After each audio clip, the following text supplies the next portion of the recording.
Hello and welcome to daily bite teaching aptitude section अभिरुचि के question practice set 19 में आप सभी का स्वागत है। इससे पहले मैंने टीचिंग एप्टीट्यूड के क्वेश्चंस और साथ ही साथ 18 क्वेश्चन प्रैक्टिस सेट को कवर करवाया है, जिसे देखने के लिए आप हमारे चैनल के प्लेलिस्ट में जा सकते हैं। वहाँ पे टीचिंग एप्टीट्यूड सेक्शन अभिरुचि नाम का प्लेलिस्ट बना होगा, जहाँ पे ये सारे ही लेक्चर सीक्वेंस वाइज मिल जाएंगे और इसी प्लेलिस्ट में आप लोगों को क्वेश्चन प्रैक्टिस सेट भी मिल जाएगा। इन सभी वीडियो लेक्चर्स को आप एक एक करके देख सकते हैं और इससे पढ़ सकते हैं और फिर क्वेश्चन प्रैक्टिस सेट को भी सॉल्व कर सकते हैं, जिससे कि किस टाइप के क्वेश्चंस के साथ कैसे डील करना है आंसर्स तक पहुंचने के लिए इन बातों को आप धीरे धीरे सीख सकते हैं। तो चलिए हम देखते हैं हमारा पहला क्वेश्चन। एक स्टूडेंट अफेक्ट होता है, यानी कि एक छात्र बहुत ज्यादा प्रभावित होता है किसके बिहेवियर से?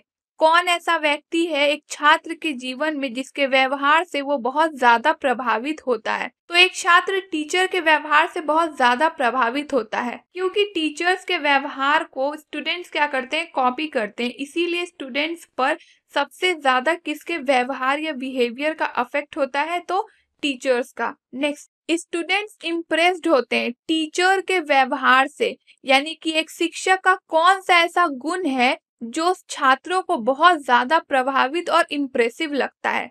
एक टीचर का नॉलेज, या फिर उनका मॉरल कैरेक्टर, जो भी उनके नैतिक चरित्र है, या फिर एक टीचर का बहुत ही कठोर डिसिप्लिन को मानना, अनुशासन को बहुत ही कठिन तरीके से मानना, या फिर टीचर का रिलेशन प्रिंसिपल के साथ, यानी कि जिस भी स्कूल के टीचर है उसके प्रधानाचार्य के साथ उनका कैसा रिलेशन है, ये तो क्या इम्प्रेस करेगा एक स्टूडेंट को?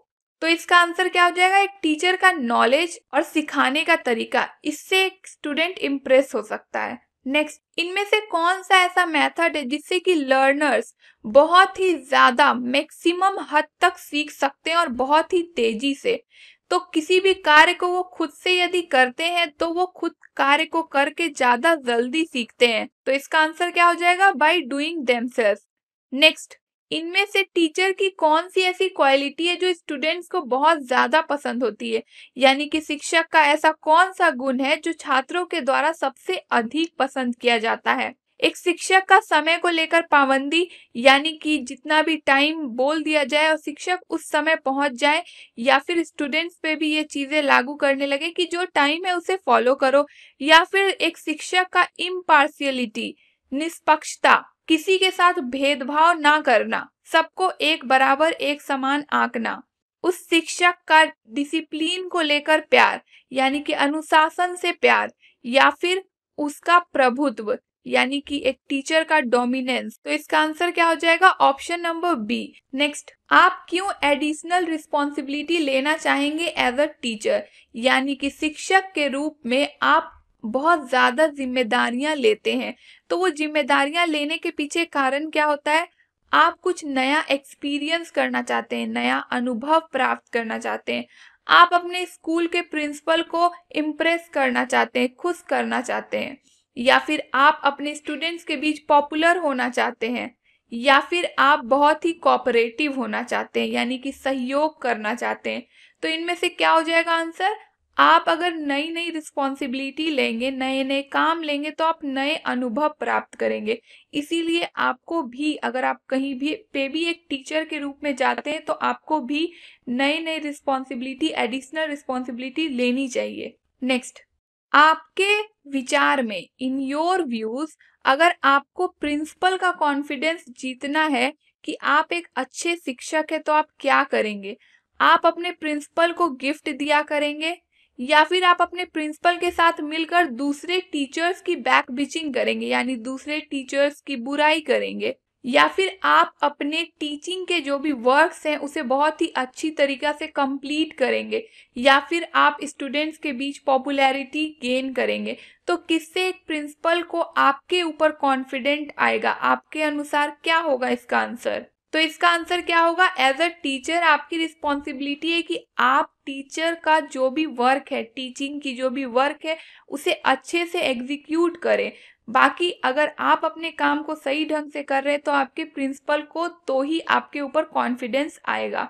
नेक्स्ट, एज अ टीचर, यदि आप एक शिक्षक हैं तो आपको एक विद्यार्थी का कौन सा बिहेवियर है जो बहुत ही सीरियस लगेगा, यानी कि आपको गंभीर लगने लगेगा कि नहीं, अब इस तरह के व्यवहार को टॉलरेट नहीं किया जा सकता है।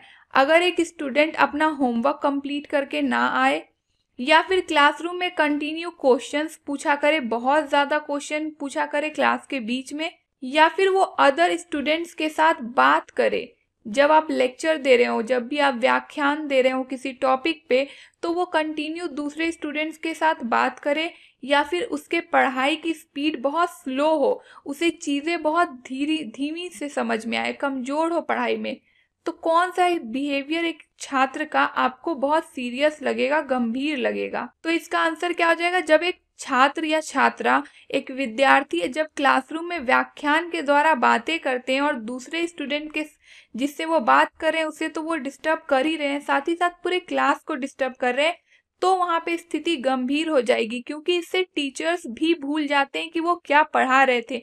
उनका ध्यान जो स्टूडेंट बात कर रहे थे उसके तरफ जाता है, तो टीचर्स भी अपना पढ़ाने का रिदम भूल जाते हैं, और इससे पूरा क्लास भी डिस्टर्ब होता है, क्योंकि एक लोग के बात करने से पूरे क्लास में डिस्टर्बेंस आने लगता है और दूसरे भी बात करने की कोशिश करने लगते हैं। तो इसीलिए क्लासरूम में पढ़ाई के समय यदि बात हो रहा है तो वो एक सीरियस कंडीशन होता है टीचर के लिए। नेक्स्ट, अगर आप एजुकेशन के स्टैंडर्ड को रेस करना चाहते हैं, बढ़ाना चाहते हैं उसके स्तर को, तो आप इनमें से क्या करेंगे? टीचर की सैलरी बढ़ा देंगे, इंक्रीज कर देंगे, ताकि टीचर सैलरी अगर अच्छा मिलेगा तो वो अच्छा काम करेंगे, या फिर स्टूडेंट का कंटिन्यूअस इवेल्युएशन करेंगे, समय समय पर मूल्यांकन करेंगे, या फिर जो भी टेक्स्ट बुक्स आप पढ़ा रहे हैं उसका कंटिन्यूअस इवेल्युएशन करेंगे, समय समय पर मूल्यांकन करेंगे, या फिर जो भी सिलेबस है, जो भी पाठ्यक्रम है उसमें संशोधन करेंगे, उसमें देखेंगे कि क्या क्या चीज़ों की ज़रूरत है। तो इसमें से कौन सा ऐसा ऑप्शन है जो एजुकेशन के स्टैंडर्ड को रेस करेगा? तो ऑप्शन नंबर बी, यानी कि छात्रों का समय समय पर मूल्यांकन किया जाए, तो इससे एजुकेशन के स्टैंडर्ड को अच्छा किया जा सकता है, रेस किया जा सकता है। तो आपको भी यदि अपने एजुकेशन के स्टैंडर्ड को रेस करना है, अपने शिक्षा के स्तर को ऊपर उठाना है, तो आप भी हमारे वेबसाइट www.delhibytes.in पे जाके मॉक की प्रैक्टिस कर सकते हैं और अपना सेल्फ इवेल्युएशन, आत्म मूल्यांकन कर सकते हैं। नेक्स्ट, अगर आपके क्लासरूम में कुछ ऐसे स्टूडेंट्स हैं जो वो पढ़ाई में बहुत ज़्यादा डिस्टरबेंस क्रिएट करना चाहते हो या करते हो, हर वक्त क्लास को इंटरप्ट करते हो, तो वैसे स्टूडेंट को ठीक करने के लिए एज अ टीचर आप कौन सा प्रोसेस यूज करेंगे? आप उन्हें क्लासरूम से बाहर भेज देंगे, आप उन्हें क्लासरूम के अंदर ही बहुत हार्श पनिशमेंट, कठोर कड़ी सजा देंगे, या फिर आप वैसे बच्चों को इग्नोर कर देंगे, उन्हें नजरअंदाज कर देंगे, उनका ध्यान ही नहीं देंगे कि वो कर क्या रहे हैं, या फिर आप इससे रिलेटेड कंप्लेन प्रिंसिपल को करेंगे?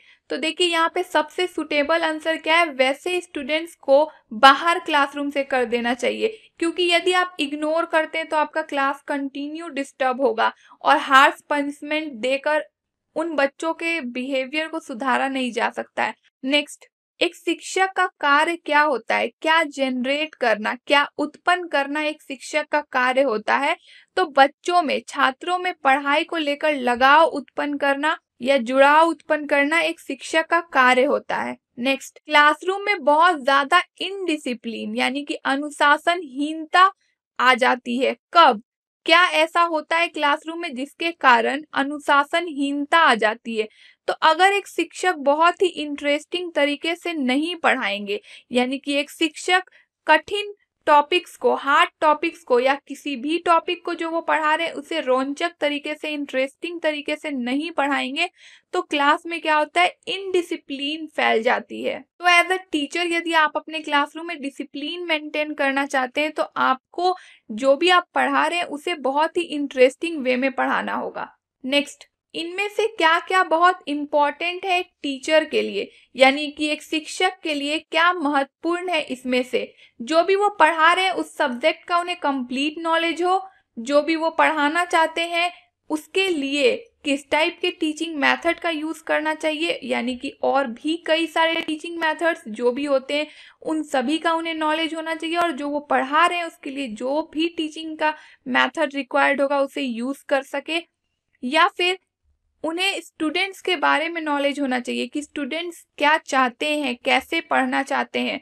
तो इसका आंसर क्या हो जाएगा, ये सभी। एक अच्छा टीचर होने के लिए टीचर के अंदर सब्जेक्ट का नॉलेज तो होना ही चाहिए, साथ ही बहुत सारे मेथड्स का टीचिंग के उनका भी नॉलेज होना चाहिए और स्टूडेंट्स का भी नॉलेज होना चाहिए। Next, with the help of a cumulative record, संचयी अभिलेखों की सहायता से क्या होता है। यहाँ पे हम लोग क्या कर सकते हैं, एक चिल्ड्रेन के बीच में यानी कि छात्रों के बीच में क्या डेवलपमेंट हुआ है, उन सभी चीजों का हम अंदाजा लगा सकते हैं, उनके विकास का अंदाजा लगा सकते हैं संचयी अभिलेख यानी कि कुमुलेटिव रिकॉर्ड्स के द्वारा। नेक्स्ट, एज अ टीचर यदि आपको स्टूडेंट का ट्रस्ट जीतना है, छात्रों का विश्वास जीतना है, तो आपको क्या करना होगा, आपको अपना व्यवहार कैसा रखना होगा, बच्चों के फादर के जैसा, मदर के जैसा, टीचर या फ्रेंड के जैसा। तो कब आप एक स्टूडेंट का विश्वास जीत सकते हैं, जब आप उनके फ्रेंड के जैसा व्यवहार करें। नेक्स्ट, आपके पॉइंट ऑफ व्यू से स्टूडेंट में कौन सा डेवलपमेंट बहुत जरूरी होता है, यानी कि आपके दृष्टिकोण से यदि आपसे पूछा जाए तो एक विद्यार्थी में कौन सा डेवलपमेंट या विकास ऐसा है जो होना बहुत ज्यादा जरूरी है। बच्चों में अपने काम को लेकर डेडिकेशन यानी कि समर्पण होना चाहिए, सेल्फ कॉन्फिडेंस आत्मविश्वास होना चाहिए उनमें, उन्हें लेबर का इम्पोर्टेंस पता होना चाहिए यानी कि श्रम का क्या महत्व है इसकी जानकारी होनी चाहिए, या फिर अपने धर्म के लिए आत्मीयता एफिनिटी फॉर रिलीजन। तो क्या होना चाहिए एक छात्र में जो कि बहुत ज्यादा इम्पोर्टेंट होता है, तो सेल्फ कॉन्फिडेंस आत्मविश्वास। This was all for this video lecture. आप लोगों को यदि टीचिंग एप्टीट्यूड के लेक्चर सीक्वेंस वाइज चाहिए तो आप हमारे चैनल के प्लेलिस्ट में जा सकते हैं। वहां पे टीचिंग एप्टीट्यूड शिक्षण अभिरुचि नाम का प्लेलिस्ट बना होगा, जहाँ पे ये सारे ही लेक्चर सीक्वेंस वाइज मिल जाएंगे और इसी प्लेलिस्ट में आप लोगों को क्वेश्चन प्रैक्टिस सेट भी मिल जाएगा। और यदि आप लोगों को आगे आने वाले वीडियो लेक्चर्स के अपडेट चाहिए तो डेली बाइट्स को सब्सक्राइब कर लें और साथ ही साथ बेल आइकन को भी प्रेस कर लें। And also follow and connect with us for updates and queries on WhatsApp, Facebook, Telegram and Instagram. Links are available in the description box. Stay tuned, stay updated and don't forget to follow your dreams. Thank you.